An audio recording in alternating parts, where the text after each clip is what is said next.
Next on Creepy Canada, an alien encounter that leaves its mark. 700 feet of hell on Earth. No final justice in this former prison, and much more.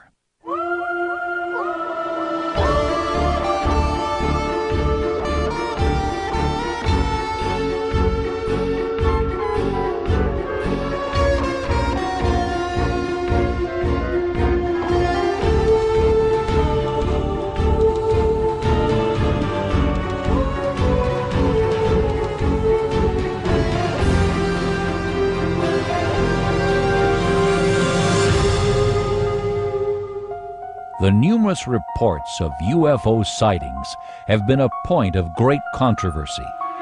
The idea of extraterrestrial visitors traveling from distant planets is instantly dismissed by many. However, the attempted cover-ups of government investigations and the ongoing appearances of these strange craft may lead one to believe that these occurrences are not altogether without foundation. On a normal summer day in May of 1967, reports of a UFO in the community of Falcon Lake, Manitoba began to surface. However, nothing was officially documented. A local handyman was tending to his daily tasks when he was interrupted by a curious sound. He caught a glimpse of a strange craft hovering overhead. And then, in a flash, it disappeared into the sky.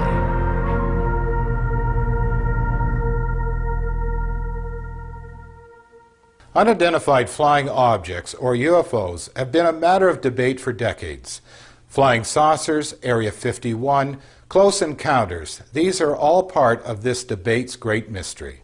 Discussions continue to this day. Do they exist or not? Apparently they do in Falcon Lake, Manitoba. Falcon Lake's White Shell Provincial Park is the site of one of the most perplexing cases of alien existence. On that fateful summer day nearly 40 years ago, several locals claimed to have seen unusual lights and shapes in the sky. But there was one man who actually witnessed a UFO landing, and for him, this mysterious encounter left him scarred for life. My name is Chris Rutkowski. I've been studying reports of UFOs and other phenomena for 25 years or so. And one of the most fascinating cases I've ever had a chance to investigate and delve into was the report out of Falcon Lake in 1967 when Mr. Stefan Mihalik saw a Hollywood-style flying saucer land fairly close to him in an area just north of the town. On the May long weekend in 1967, Mr. Mihalik was doing some amateur prospecting. He had actually staked a few claims and knew that there were some good quartz veins in the area. Stefan Mihalik was a welder by trade, but as an amateur geologist on the side, he would often drive from Winnipeg to Falcon Lake on his days off. His frequent visits to White Shell Provincial Park always proved to be successful, usually resulting in his retrieving a fine assortment of mineral specimens. Finding a rich quartz vein, he kept mining this area late into the evening. Finally finished for the day, Stefan decided to take a quick break before his long trip back home. Suddenly, he heard an odd sound in the distance.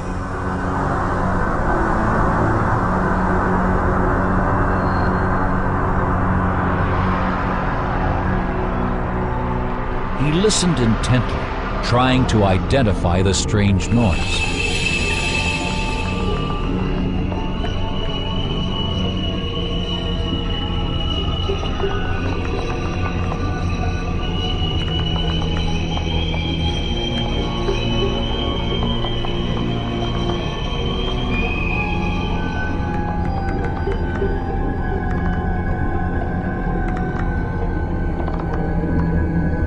His curiosity was sparked.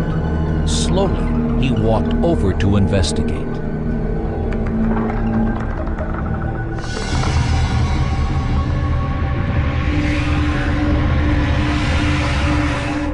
As he crept through the brush, he was astonished to see an alien spacecraft. He was even more incredulous when he peered into the interior of the craft, seeing two figures standing in the doorway. Suddenly, the door slammed shut.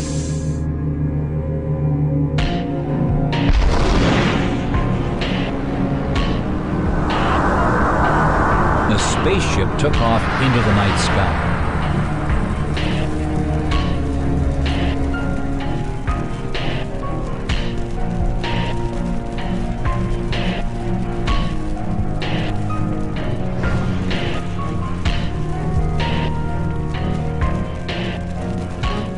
Its hasty departure not only surprised Stephen Mahalik, but severely burning him with its exhaust as well.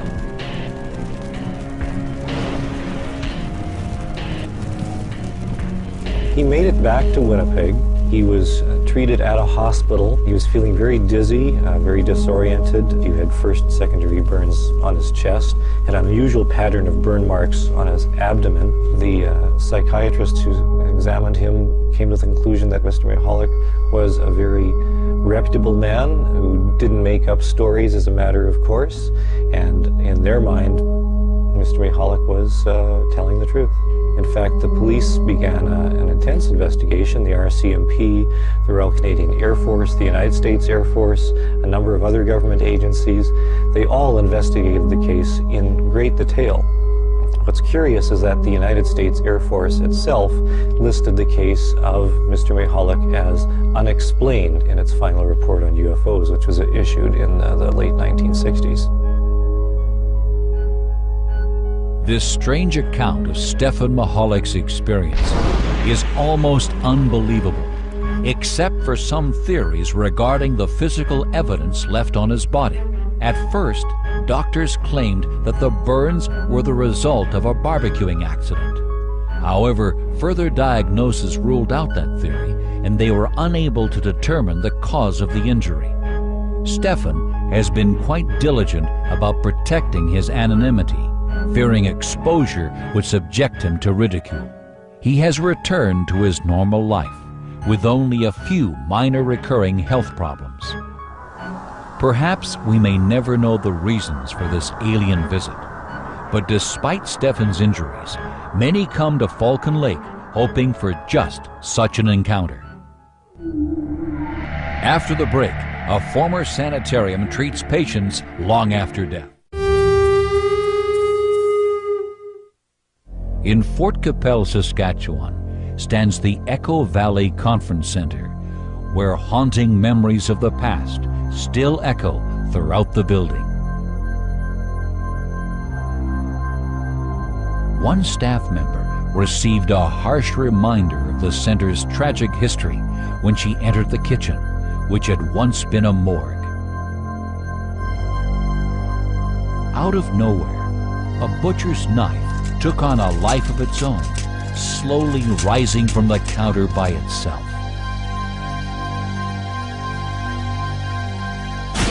Then, as if released by an unseen hand, it fell back down. Momentarily relieved, she turned to find herself face to face with a terrifying and silent man in blue coveralls.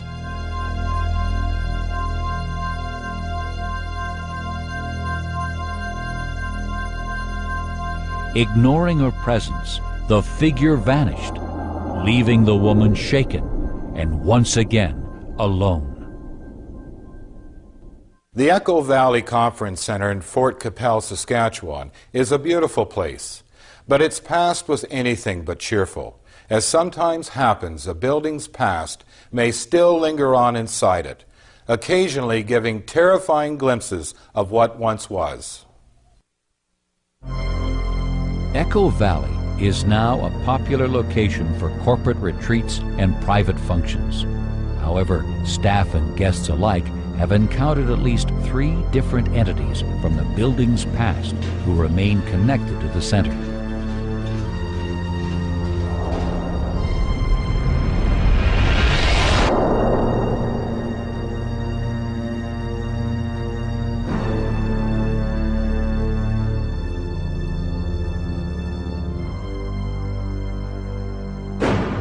conference center used to be called the Fort Sanatorium.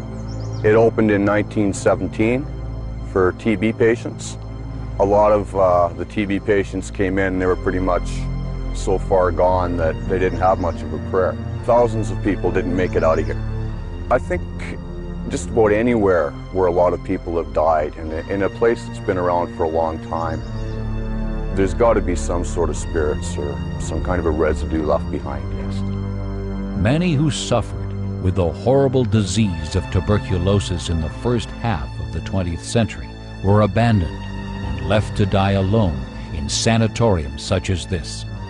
Perhaps it is these lonely souls who, for reasons unknown, seem unable to leave this building, the last place on earth to offer them comfort.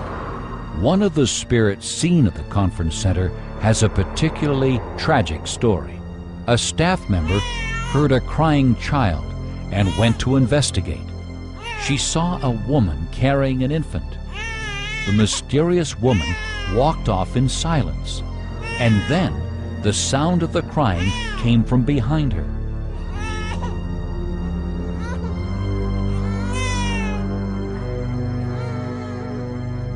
The child's cries echoed down the hallways, and she followed, but found nothing. Many think this mother, seen carrying her infant, is the spirit of a patient from the tuberculosis center, eternally searching for someone to save her dying child.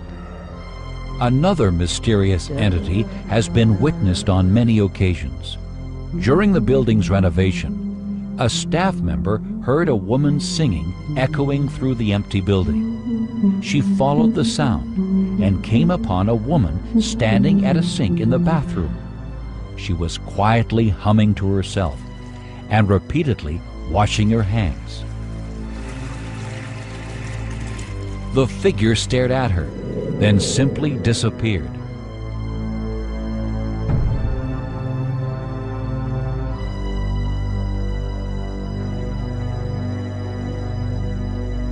Even more disconcerting was that the sink, which had been full of water moments before, was now bone dry. It is presumed that this tragic spirit is yet another of the victims of this nightmarish disease. We're standing in front of Wood Mountain Lodge. Wood Mountain Lodge is the scene of one of our entities here that's seen on a regular basis. We call her Nurse Jane. Not all entities reported at the Echo Valley Conference Center are victims of tuberculosis. Some spirits may be apparitions of those dedicated workers who risked their own lives in an attempt to heal these sick people. Guests and staff have seen a woman dressed in a 1940s era nurse's uniform.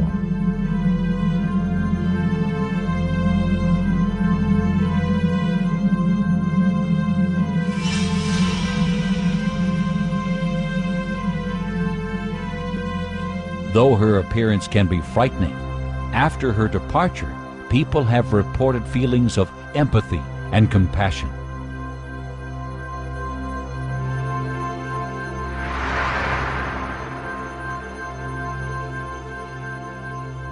One of our other entities here we call the Blue Man. The Blue Man is seen in almost every building on the complex. The entity nicknamed the Blue Man, who was given his name because he is always seen in blue workers' coveralls, is a menacing specter, one who has been stalking this conference center for years. His imposing footsteps are heard echoing throughout the buildings at night. This intimidating figure may be the only dangerous ghost at Echo Valley. One guest claimed to have been physically attacked by the violent phantom.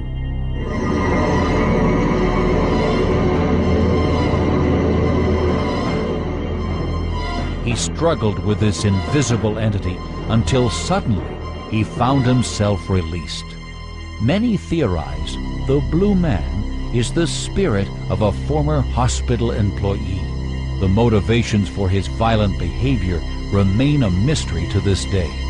Many guests have come and gone, but the Blue Man, the elusive mother, and the mysterious nurse remain. It seems each of these ghosts has a story that they wish to share. As long as the building stays standing, the spirits of the Echo Valley Conference Center will be there, awaiting new arrivals. Up next, paranormal experts take on the ghost of the Blue Tunnel.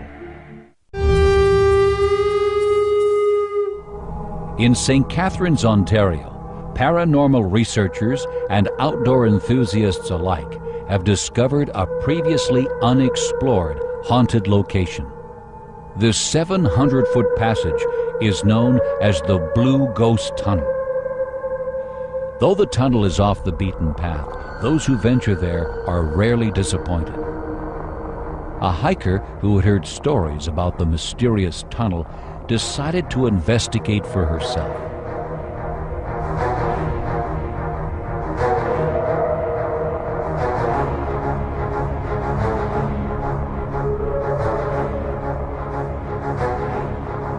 As she made her way through the dark interior, she heard strange moaning sounds.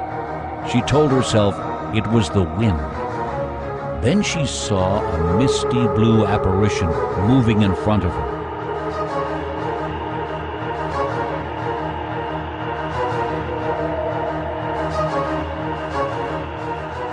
The shape disappeared, and at that same moment, inexplicably, her flashlight died.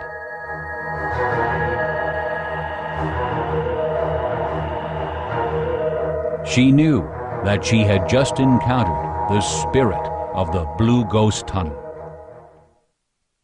Serious paranormal investigators are willing to travel into the darkest depths and over the most challenging terrain to solve many of life's unexplained mysteries. This passion led one group on a quest into the terrifying interior of the legendary Blue Ghost Tunnel in St. Catharines, Ontario, where a 700-foot passageway brought them face to face with the unknown.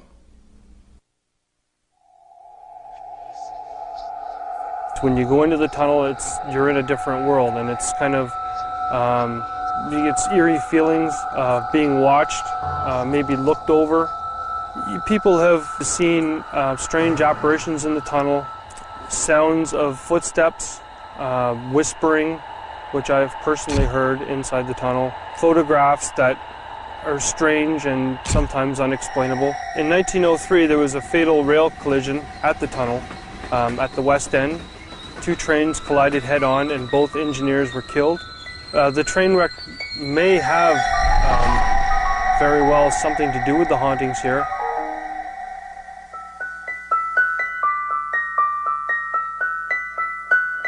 Another hiker came upon the tunnel by chance. He saw a blue spectral figure whirling at the entrance. It moved inside and vanished. Curious, he followed. Many paranormal investigators feel the blue apparition is not the spirit of one particular individual, but rather the manifestation of the many lost souls trapped in the tunnel, trying to remind travelers about the tragic accident that took their lives over 100 years earlier. Suddenly, a strange light appeared, coming directly at the hiker. He swore that for a brief moment he saw a ghostly train pass through the dark tunnel. He quickly turned to leave, wishing he had heeded the warning of the mysterious blue apparition.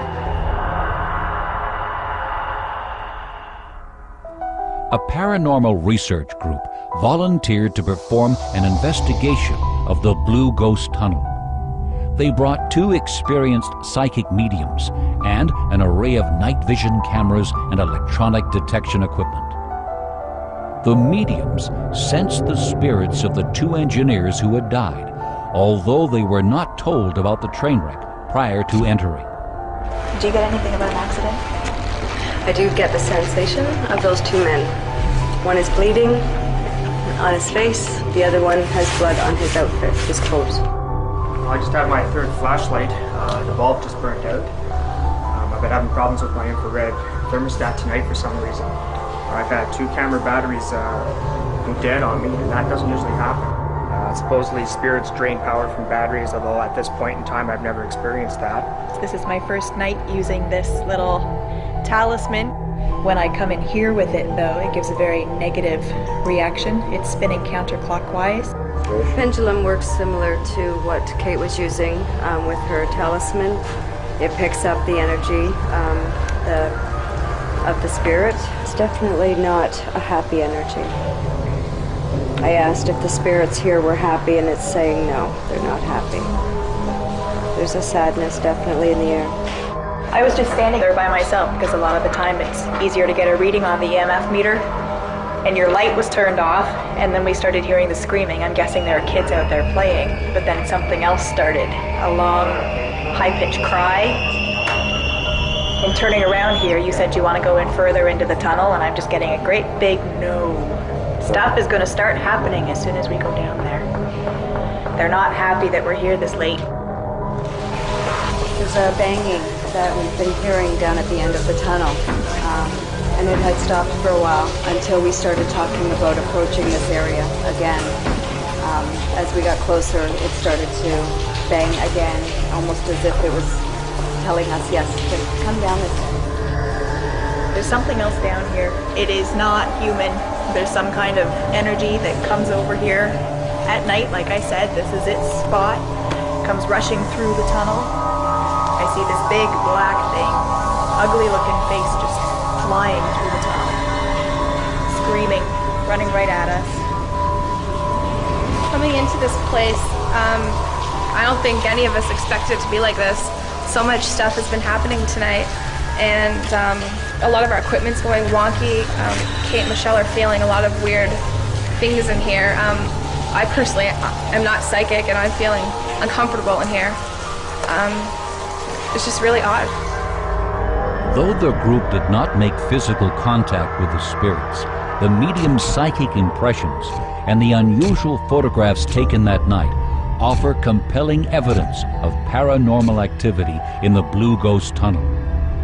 Whether the entities are the ghosts of those victims killed in the railway disaster or some metaphysical energy left by this tragic crash is unknown. Perhaps future investigations will shed some light on this unexplained mystery. Coming up, terror is an art form at this Burnaby Gallery.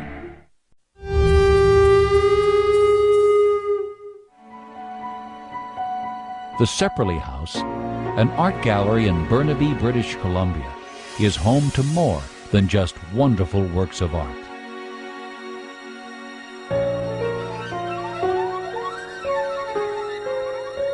A security guard working the graveyard shift thought he saw a woman walk past him.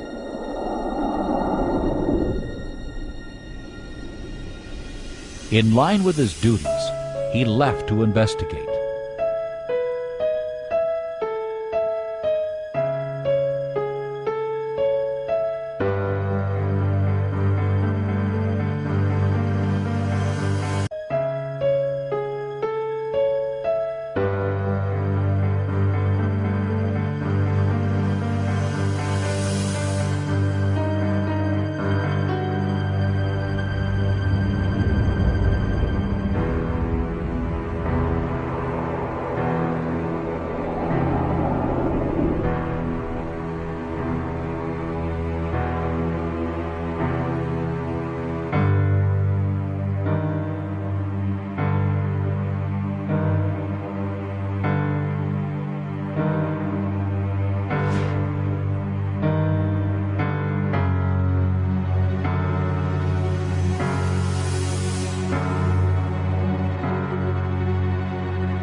Floor by floor, he checked each room carefully, but found something he never quite expected. he encountered the spirit of Mrs. Grace Sepperly.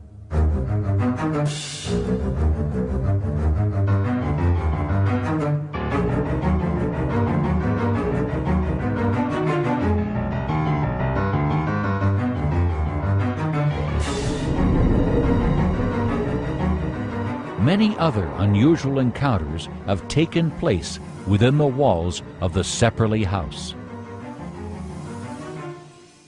The Sepperly House in Burnaby, British Columbia, is now an art gallery, but it once belonged to the extremely dominant Grace Sepperly. Unfortunately, it seems that Mrs. Sepperly cannot rest in peace. It may be that a broken promise keeps Mrs. Sepperly wandering the halls of her one-time home.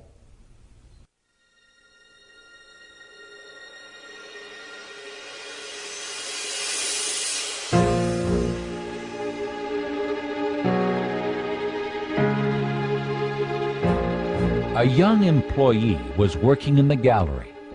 She heard footsteps.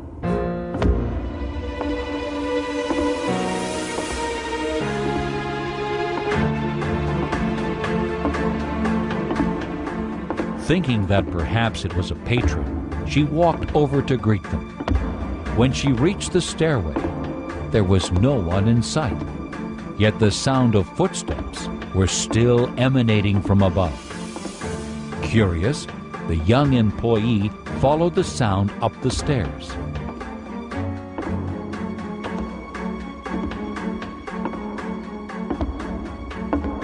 When she reached the top, again, no one was there, but now the footsteps had stopped.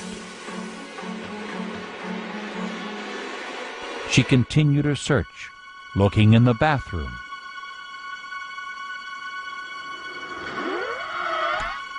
Suddenly, the door slammed shut behind her. She reached for the knob, but couldn't open it. Something or someone was preventing it from opening. And then, just as she felt a presence behind her, the spirit of Mrs. Sepperly appeared. She struggled with the door. Finally managing to open it, the young employee ran in fear.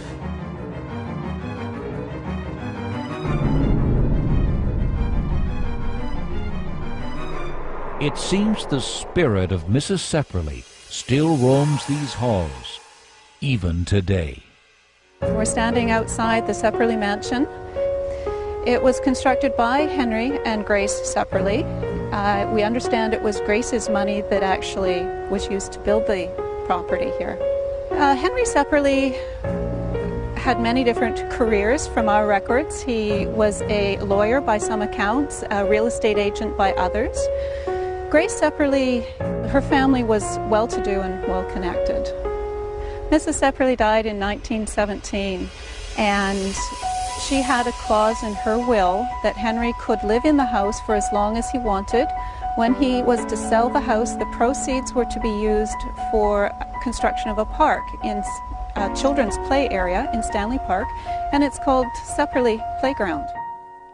After the passing of Grace Sepperly, Mr. Sepperly did, in fact, sell her beloved mansion.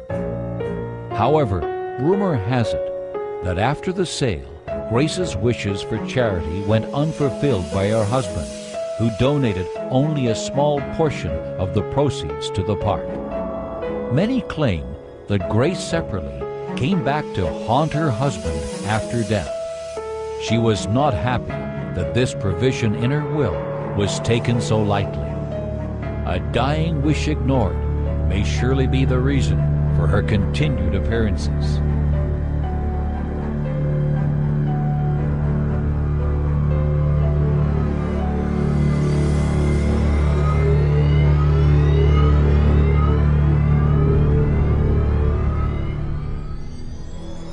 A patron came to the Sepperly House Gallery to see a local exhibit. However, while admiring the carefully placed photos on the wall, he felt a presence. The lights around him began to flicker, and when he turned, he saw the ghost of Mrs. Sepperly.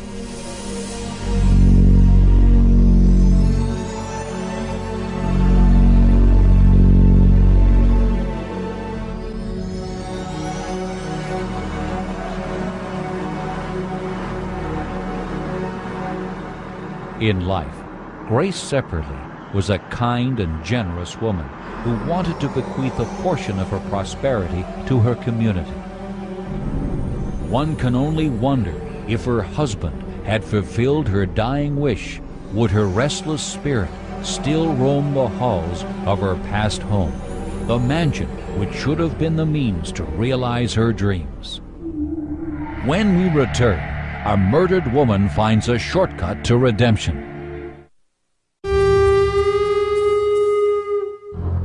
There is a passageway in Kingston, Ontario, used by pedestrians as a shortcut through the city's downtown core. But sometimes this alley can lead one far beyond the next street and into places unknown. As a man walked through the alleyway, he felt someone or something brush past him.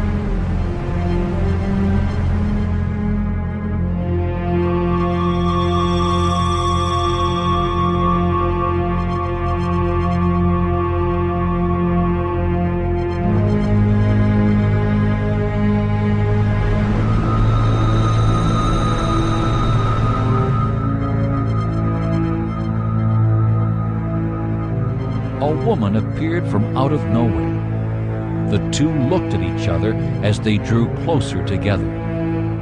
This startling apparition began to speak to him, but the man could not understand what she was saying. He stood there in shock, and then, as quickly as she had appeared, she vanished.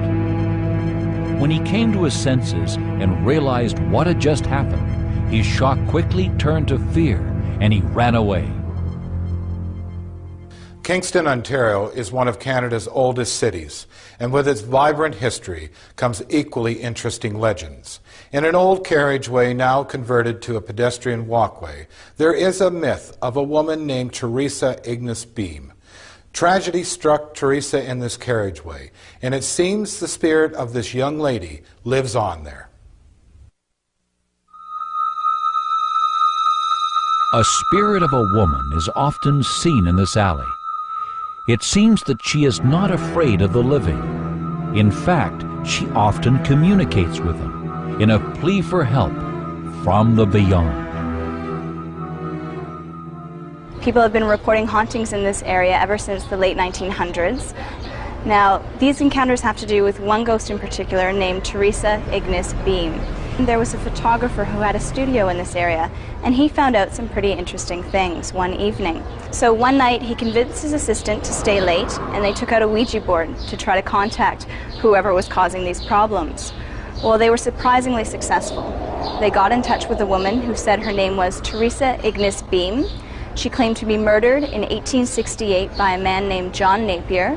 She said that she was pregnant when she was murdered, and she claimed to be buried in their basement. On that fateful night, Teresa was to meet her lover John to share some wonderful news. When he arrived in the alley for their secret rendezvous, she could not wait to tell him she was pregnant.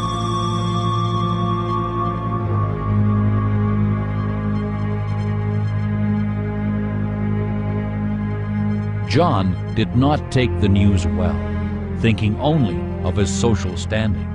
He was a successful entrepreneur who was already married with children.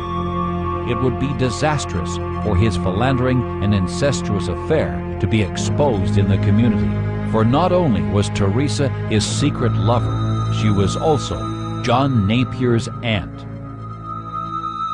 As Teresa told her nephew of her passion for him and how she believed this child to be a blessing, his temper flared. In a fit of rage, he gripped her neck and slowly squeezed the life from her.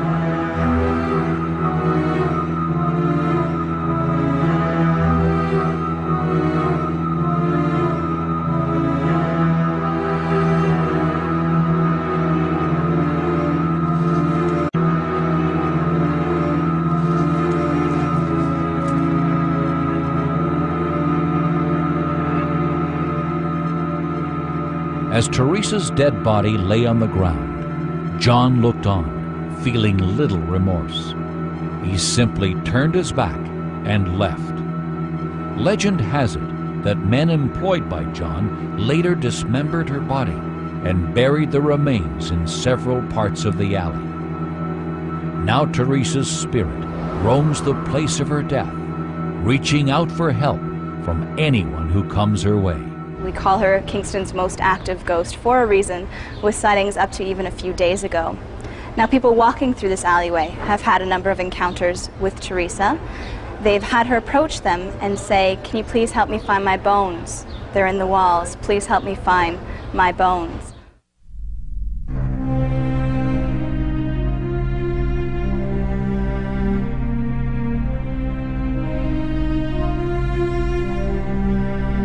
When a young lady entered the alley, she heard what sounded like several people whispering coming from behind her. But when she looked, no one was there.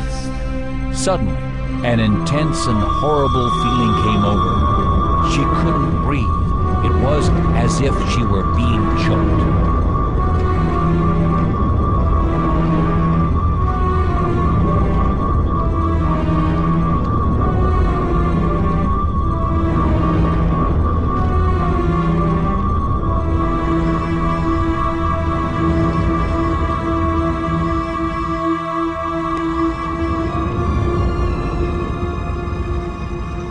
When the feeling dissipated, a ghostly female figure stood in front of her and began to speak.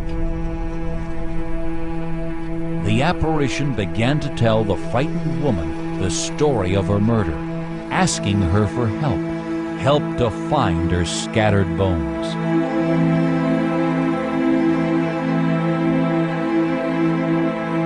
Seconds later, the apparition vanished, leaving the young woman shocked, confused, and very frightened.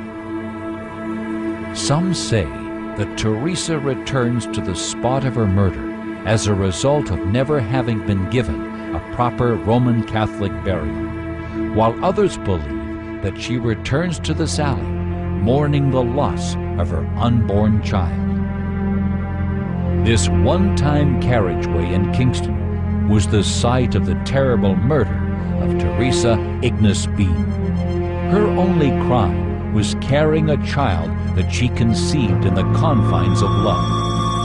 Today, pedestrians have replaced the carriages. However, Teresa has returned to haunt this alley, and she is seen so frequently that her spirit is claimed to be Kingston's most active. Up next, a killer enters his final plea from beyond the grave.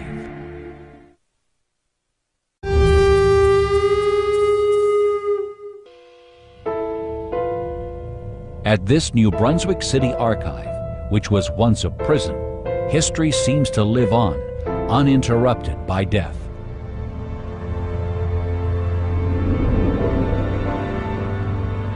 A young student came to the archive to conduct research in preparation for a paper he was writing.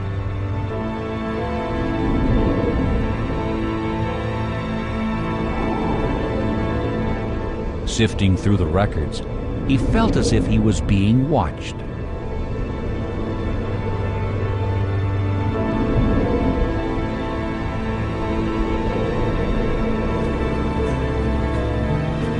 In fact, he was. The young man had an encounter with a resident spirit who roams the Charlotte County Jail. In St. Andrews by the Sea, New Brunswick, the city's archives are housed in a wonderful gray granite building, once the Charlotte County Jail. At times, both the guilty and innocent alike were jailed there. It is this backdrop which provides an eerie setting for many unexplained events.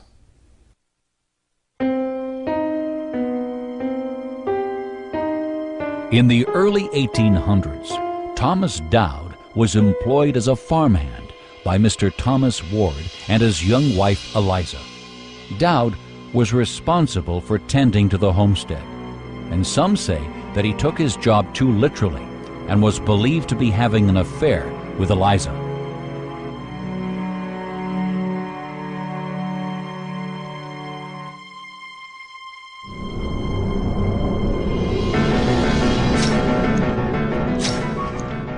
Mr. Ward was brutally murdered. It wasn't until weeks later that his body was found, and next to it, Thomas Dowd's axe.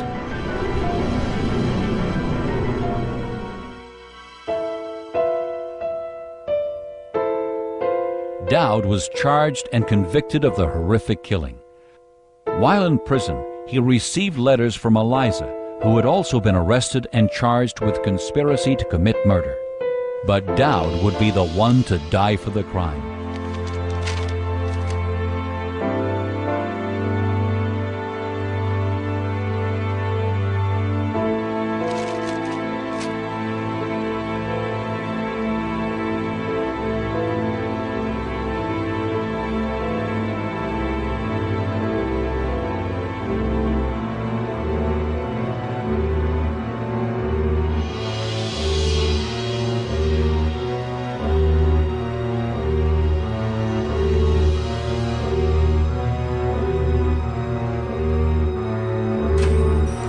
On the day of his execution, Thomas Dowd proclaimed his innocence, swearing he had not committed the murder.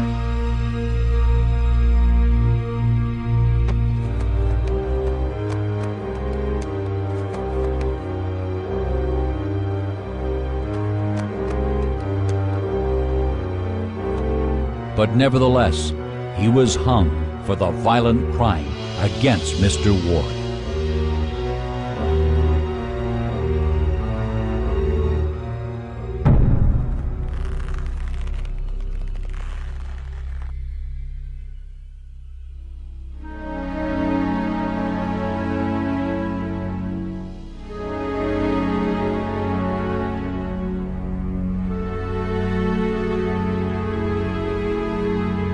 To this day, many suspect the apparition who appears in these cells is in fact the ghost of Thomas Dowd.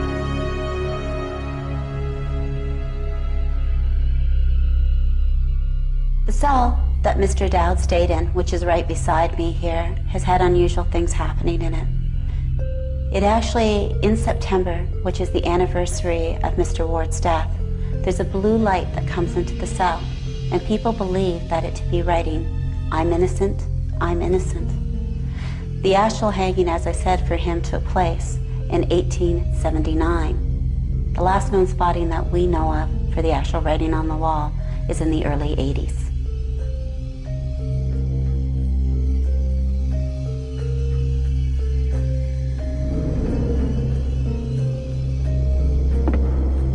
An employee of the archives heard a noise that sounded like footsteps coming from the cell block. She felt very uncomfortable, as if she was not alone.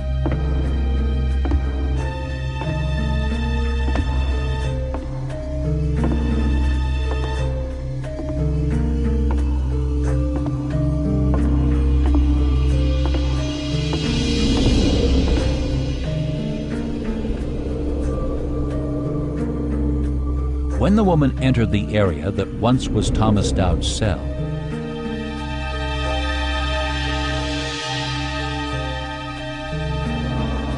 she noticed a blue light that seemed to be writing letters on the wall. As she watched, the letters spelled out the words, "I'm innocent."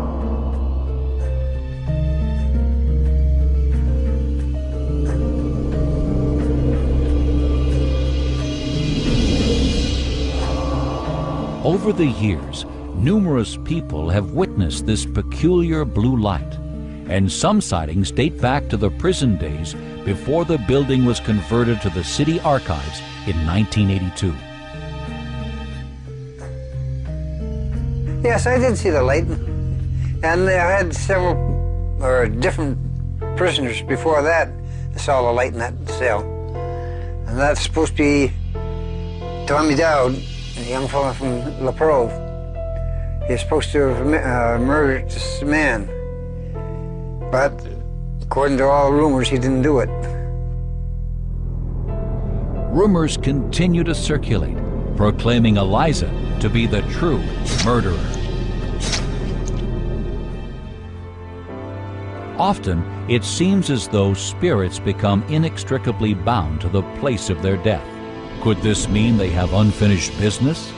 Thomas Dowd's proclamations of innocence reverberate through this place even today, convincing many that a person's need for justice and closure doesn't necessarily die when they do.